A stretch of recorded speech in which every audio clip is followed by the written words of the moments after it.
Puri beach ಸೈಡಲ್ಲಿ ಏನು weekend ಸಿಕ್ಕಾಪಟ್ಟೆ ರಶ್ಶು, ರೂಮ್ಗಳೇ ಸಿಗ್ತಿಲ್ಲ. ಆದರೂ ಒಂದು ರೂಮ್ ತೊಗೊಂಡ್ವಿ, 5,000 ರೂಪಾಯಿ ಒಂದು ದಿನಕ್ಕೆ.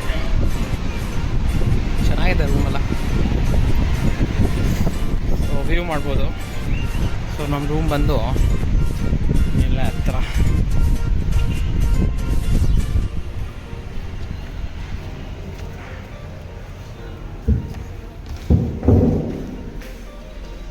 Full top floor, 3rd floor ಅಷ್ಟೇ.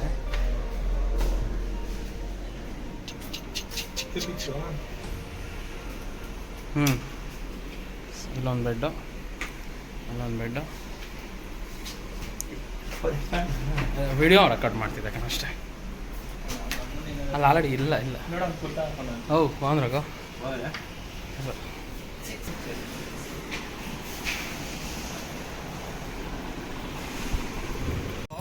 ಟೆಂಪಲ್ ಬಾగా ಕనిపిస్తా ఉంది. ಪೂರಿ ಜಗನ್ನಾಥ್ ಸ್ಟ್ರೀಟ್,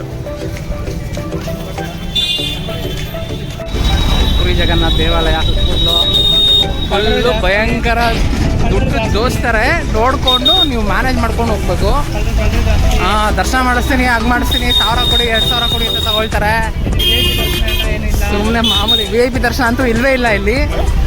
ಸುಮ್ಮನೆ ದರ್ಶನ ಮಾಡ್ಲಿಕ್ಕೆ ಹೋಗಿ ನಮ್ಮನ್ನ ಜೊತೆಯಲ್ಲಿ ಮಾಮೂಲಿ ಕ್ಯೂವಲ್ಲಿ ನಿಲ್ಲಿಸ್ಬಿಟ್ಟು ದುಡ್ಡುದ್ದೆ. ತುಂಬ ಜನ ಮೋಸ, ಪ್ರಸಾದ ಕೊಡೋಕೆ ಬರ್ತಾರೆ, ದುಡ್ಡು ಕೇಳ್ತಾರೆ. ಸುಮ್ಮನೆ ಚೆನ್ನಾಗಿದ್ರು ದುಡ್ಕೊಂಡು ತಿನ್ನೋ ಒಂಥರ ಇದ್ರು ಕೂಡ ದುಡ್ಡುಗಳು ಜಾಸ್ತಿ ವಸೂಲಿ ಮಾಡಿಬಿಡ್ತಾರೆ ನಿಮ್ಮ ಹತ್ರ. ನೋಡಿಕೊಂಡು ಮ್ಯಾನೇಜ್ ಮಾಡ್ಕೊಂಡು ಹೋಗಿ.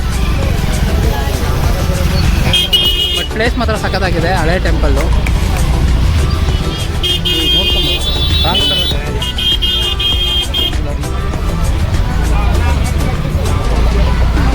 ಜಗನ್ನಾಥ್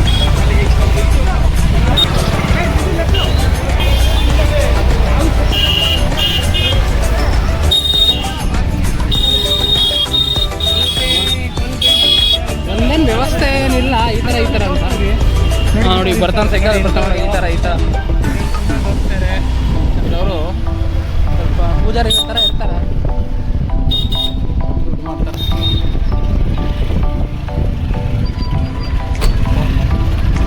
ಕೆಲವರು ಕಷ್ಟಪಟ್ಟು ದುಡಿಯೋರಿದ್ದಾರೆ, ಕೆಲವರು ನಿಂತಿದ್ದಂತಾರೆ ದುಡ್ಡು ಬೇಕು ಅಂತ ತೊಗೊಳ್ತಾರೆ. ಅವರೆಲ್ಲ ಕಷ್ಟಪಡ್ತಾರೆ ಪಾಪ. ಜೈ ಜಗನ್ನಾಥ್.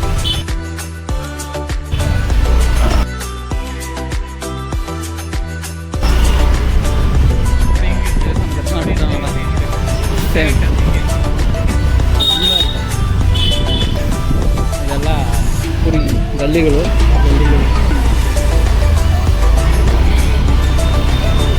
ತುಂಬ ಜನ, ತುಂಬ ರಶ್. ವೀಕೆಂಡ್ಸ್ ಅಂತೂ ತುಂಬ ರಶ್.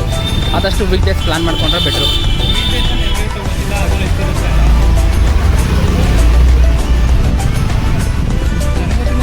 ವೀಕ್ ಡೇಸಲ್ಲಿ ಏನು ಅಷ್ಟೊಂದು ರಶ್ ಇರಲ್ಲ ಅಂದ್ಕೊಳ್ತೀನಿ.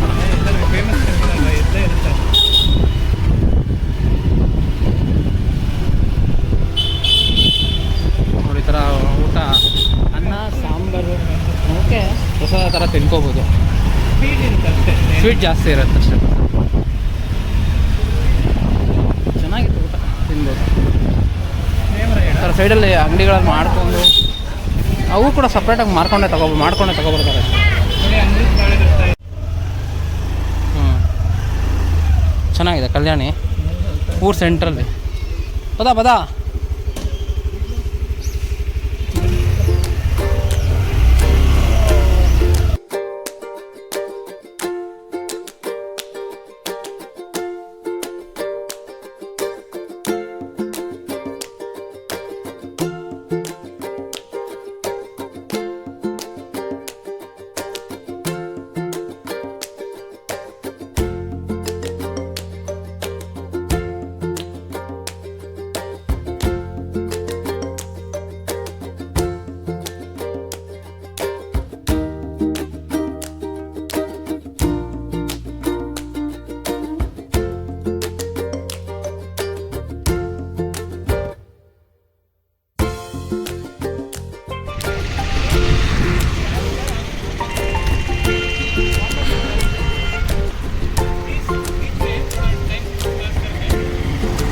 ಎಲ್ಲ ಬೀಚು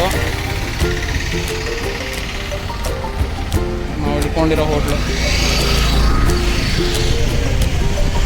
ಸುದೀಪ್ತ